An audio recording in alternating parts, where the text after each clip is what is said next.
बिस्मिल्लाहिर्रहमानिर्रहीम। हमारे पास जो मोस्ट सब्सटेंसेस नेचर में प्रेजेंट है वो हमारे पास केमिकली प्योर नहीं है, मतलब कि वो प्योर फॉर्म में नहीं प्रेजेंट है, या तो वो mixed with impurities of other substances होते हैं और are mixture of some substances. फिर हमारे पास मिक्सचर जो है वो जो कंपाउंड हमारे पास प्रेजेंट है, एक प्योर सब्सटेंसेस है, एक मिक्सचर है। जो प्योर सब्सटेंसेस है तो वो हमारे पास सिर्फ वन सब्सटेंस से कंसिस्ट करते हैं, जो हमारे पास purity of substance can be determined by its melting and boiling point. इसमें हमारे पास जो प्योर सब्सटेंसेस है तो हमारे पास वो एक ही टाइप ऑफ एलिमेंट उसमें प्रेजेंट होता है। फिर हमारे पास आ जाते हैं इम्प्योर सब्सटेंसेस। तो इम्प्योर सब्सटेंसेस हमारे पास मिक्सचर्स होते हैं बेसिकली, जो टू और मोर देन टू एलिमेंट्स और कंपाउंड से कंपोज होते हैं। जिस तरह हमारे पास एयर हो गया तो उसमें डिफरेंट गैसेस है, सोइल है तो उसमें हमारे पास सैंड भी है और वो डस्ट भी है, या डिफरेंट मेटल्स भी है, प्लास्टिक भी है, वगैरह वगैरह सारा कुछ वो होते हैं। तो मिक्सचर हमारे पास प्योर नहीं होते, इसमें हमारे पास मैनी पार्टिकल्स होते हैं that are not chemically combined.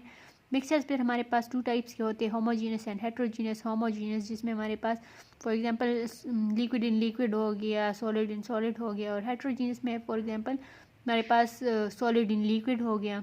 ठीक है। फिर हमारे पास सेपरेशन। तो सेपरेशन हमारे पास वो टेक्निक है जिससे हम डिफरेंट मिक्सचर्स को हम सेपरेट करते हैं। तो वो हमारे पास उसमें डिफरेंट प्रोसेसेस आ जाते हैं जो हम डिस्कस करेंगे। तो वो है फिल्ट्रेशन है, क्रोमेटोग्राफी है और क्रिस्टलाइजेशन है। By these we can separate the non volatile components from its volatile components. फिर हमारे पास डिफरेंट जो सेपरेशन मेथड्स है तो उसमें क्रोमेटोग्राफी है तो compounds in a solution with same properties.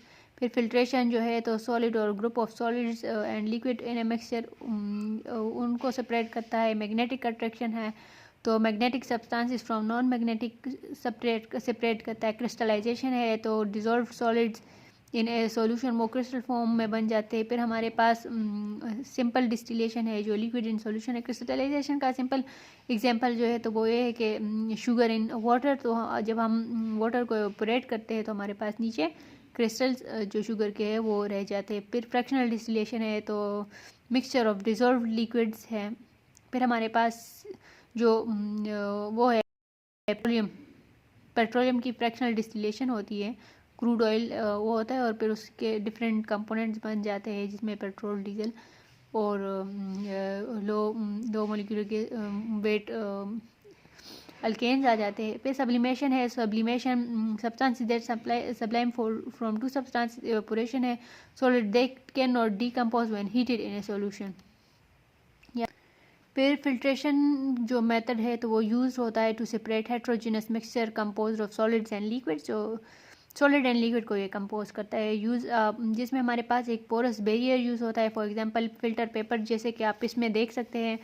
फिर हमारे पास जो लिक्विड जो है वो पास हो जाता है और जो सॉलिड है तो वो फिल्टर पेपर में रह जाता है। Filter paper differs from absorption. It is not the physical size of particle that causes separation but the effect of surface charge. मतलब कि वो साइज डिफर नहीं करता। ठीक है। फिल्ट्रेशन में बस लिक्विड पास आउट हो जाता है और हमारे पास सॉलिड जो है तो वो हमारे पास रह जाता है। फिर फिल्ट्रेशन हम इसके लिए भी यूज़ कर सकते हैं कि ये हमारे पास insoluble substance from a soluble substance को हम कर सकते हैं सेपरेट। जो फिल्ट्रेशन प्रोसेस है तो वो हमारे पास ऐसे होता है, यहाँ पर हम फिल्टर पेपर रख देते हैं। ये हमारे पास फिल्टर फनल है जिसमें फिल्टर पेपर फिट किया जाता है और ये हमारे पास एक मिक्सचर है जिसमें सॉलिड एंड लिक्विड है। For example sand in water. तो अगर हम इस पर वाटर वो सॉल्यूशन डालेंगे तो वाटर सेपरेट आउट हो जाएगा और जो हमारे पास जो सैंड है तो वो फिल्टर पेपर पे रह जाएगा। दूसरी एग्जांपल इसकी हमारे पास कॉमन जो है तो वो चाय की चानी की होती है कि जब चाय चानी जाती है तो उसमें जो पत्ती है वो रह जाती है और जो लिक्विड है तो वो सेपरेट आउट हो जाता है। फिर क्रिस्टलाइजेशन है तो क्रिस्टलाइजेशन हमें use to separate a dissolved solid from a solution. तो इसमें हमारे पास much more soluble in hot solvent than in cold solvent. For example जब हमारे पास सॉलिड जो है तो वो सोलेबल होता है हॉट सॉल्वेंट में than in cold solvent for example हमारे पास जो कॉपर सल्फेट है from a copper solution copper two sulphate in water, जिसमें हमारे पास सॉल्यूशन जब हीट होता है allowing the solvent to evaporate leaving a saturated solution behind. हमारे पास फिर हम test if the solution is saturated by dipping a clean dry cold glass rod in the solution. हमारे पास इफ सॉल्यूशन इज सैचुरेटेड हमारे पास crystals जो है तो वो form on the glass rod, उसमें क्रिस्टल्स फॉर्मेशन स्टार्ट हो जाएगी, ठीक है। फिर हमारे पास crystals begin to grow a solids will come out of solution due to decreasing solubility. फिर हमारे पास जो क्रिस्टल्स है वो collected by filtering the solution, they are washed with cold distilled water to remove any impurities are then allowed to dry. फिर हमारे पास ये diagram आप देख सकते हैं कि after evaporation the solute will slowly crystallize, evaporation हो जाती है इसकी हमारे पास और हमारे पास जो सॉलिड क्रिस्टल्स है वो रह जाते हैं।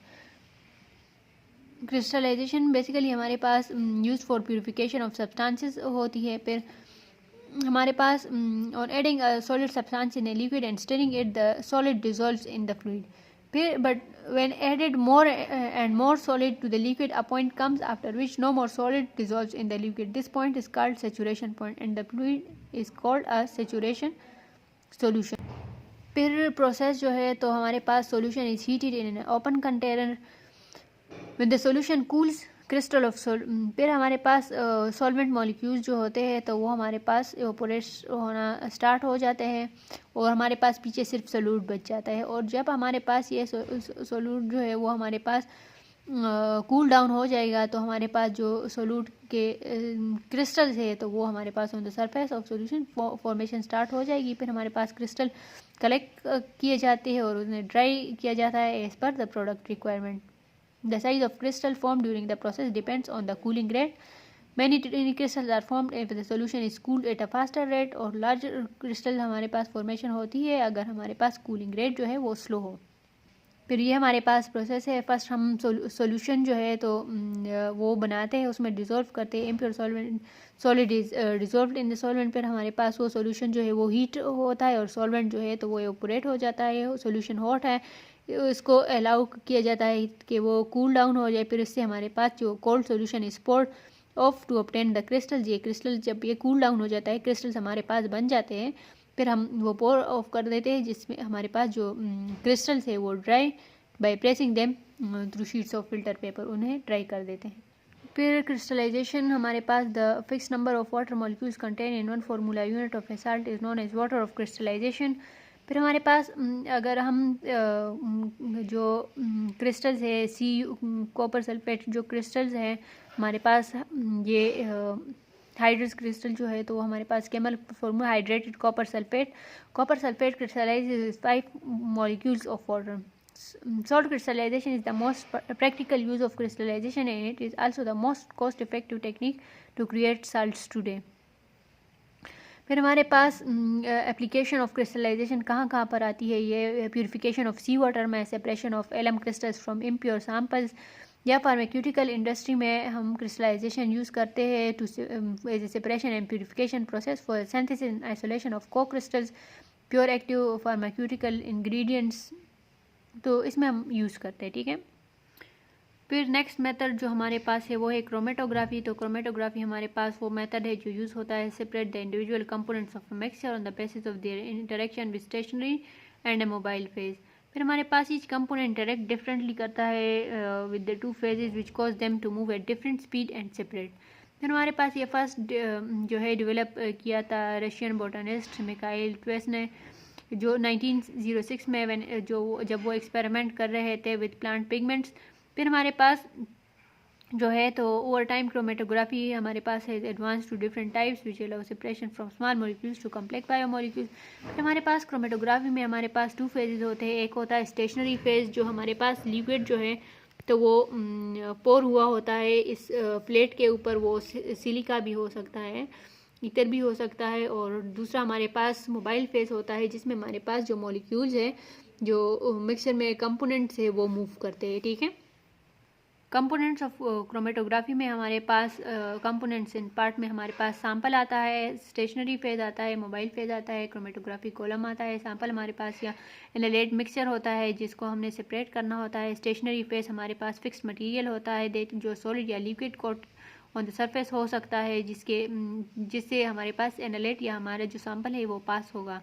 ये हमारे पास फिल्टर पेपर भी हो सकता है, सिलिका भी हो सकता है, बीड्स भी हो सकते हैं। फिर हमारे पास मोबाइल फेज है, तो मोबाइल फेज हमारे पास फ्लूइड और सॉल्वेंट है जो कैरी करते हैं the mixture and flows through the stationary phase. फिर हमारे पास मोबाइल फेज हमारे पास लिक्विड और गैस भी हो सकता है। Some of the commonly use mobile phase are हमारे पास वाटर है, एसिटिक एसिड है और गैसेस है लाइक हाइड्रोजन एंड नाइट्रोजन। जो क्रोमेटोग्राफी कॉलम है तो ये हमारे पास होल्ड करता है the stationary phase where separation occurs. It is used in column based methods like gas chromatography and HPLC. Chromatography columns are usually cylindrical in shape. The size and material vary depending on the type of chromatography. हमारे पास जो most common है वो है paper chromatography, thin layer chromatography और एक है column chromatography. जो पेपर क्रोमेटोग्राफी है ये फिल्टर पेपर यूज़ करते हैं the stationary phase where emphasis are separated. This is suitable for separating plant pigments, dyes and amino acid. इस मेथड में हमारे पास small spot of sample is placed near the base of filter paper which is placed vertically in a sealed container with solvent just below the sample spot. The solvent moves up the paper along with the sample due to capillary action and separates the sample components based on their affinity for the solvent and the paper. फिर हमारे पास जो thin layer chromatography है तो उसमें हमारे पास thin layer of solid particles like silica gel alumina हम एज स्टेशनरी फेज यूज़ करते हैं। ये thin layer absorbent material coated होता है on a plate where separation occurs. It work similarly to paper chromatography but it has better separation and faster results.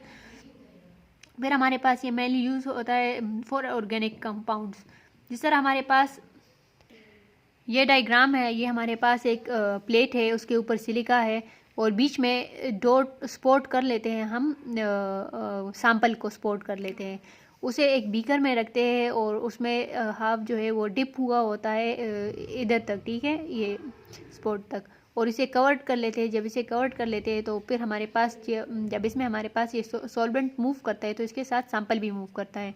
पहले हमारे पास जैसे ये होता है, जैसे जैसे टाइम गुजरता है तो हमारे पास ये सेपरेट होते हैं और विद टाइम हमारे पास ये ओरिजिनल सैंपल था और हमारे pass on the basis of movement of sample through the stationary phase हमारे पास वो सेपरेट आउट हो जाते हैं। ये जिस तरह इधर हमें दिखाया गया है। जो हमारे पास कॉलम क्रोमेटोग्राफी है तो ये हमारे पास द स्टेशनरी जो फेज होता है वो पैक्ड होता है वर्टिकल कॉलम में and compound are separated as they move with the solvent at different rates through the column। हमारे पास इसमें गैस क्रोमेटोग्राफी इसकी बेस्ट एग्जांपल है। और जैसे कि ये दिखाया गया है, यहाँ पर हमारे पास सॉल्वेंट है, ये पंप है, सैंपल इधर इंजेक्ट कर दिया जाता है और जैसे जैसे हमारे पास कॉलम से गुजरता जाता है हमारे पास सेपरेट होता है और डिटेक्टर जो है तो उसे डिटेक्ट करता है हमारे पास कि हमारे पास जो डेटा है वो क्या आया है। इस तरह से हमारे पास इस पर स्ट्रिप्स बनते हैं, सेपरेट मिक्सर कंपोनेंट्स, इस तरह के स्ट्रिप्स बनते हैं, ठीक है। एक हमारे पास आ जाता है इलेक्ट्रोफोरेसिस। तो इलेक्ट्रोफोरेसिस हमारे पास वो टेक्निक है जिसमें हम मॉलिक्यूल्स को सेपरेट करते हैं on the basis of different electrical charge. फिर हमारे पास under the influence of different electrical field negatively और पॉजिटिवली चार्ज आयंस जो है तो वो हमारे पास सेपरेट हो जाते हैं। वो जो नेगेटिवली चार्ज आयन है वो टूवर्ड एनोड मूव करेंगे और जो पॉजिटिवली चार्ज आयंस है वो टूवर्ड्स कैथोड मूव करेंगे। Two factors affect the speed with which charge molecules move toward N electrode. एक तो हमारे पास अमाउंट ऑफ चार्ज है, जितना हमारे पास उस पर चार्ज ज़्यादा होगा उतना वो फास्टर मूवमेंट करेगा, जितना कम चार्ज होगा वो उतना स्लो मूवमेंट करेगा। और साइज ऑफ मॉलिक्यूल, जितना स्मॉलर मॉलिक्यूल होगा इतना वो फास्टर मूवमेंट करेगा, जितना लार्जर मॉलिक्यूल होगा उतना हमारे पास वो स्लो मूवमेंट करेगा। फिर इसमें हमारे पास ये हम डीएनए हम करते हैं पीसीआर वगैरह में, तो हम इलेक्ट्रोफोरेसिस यूज़ करते हैं डीएनए को सेपरेट जो on the basis of size separate out करने के लिए, आरएनए को के लिए यूज़ करते हैं और प्रोटीन के लिए। फिर हमारे पास स्पेक्ट्रोफोटोमेट्री है, तो वो हमारे पास ये टेक्निक है जो मेजर करता है change in percentage of transmission of light of the suspension molecule. फिर हमारे पास जो सेल मास है वो डायरेक्टली प्रोपोर्शनल है ऑप्टिकल डेंसिटी को the determination of amino acid by spectrophotometric analysis हमारे पास बेस्ड करता है upon specific light absorption. Such analysis of amino acid generally depends upon absorption exhibited by their color derivatives.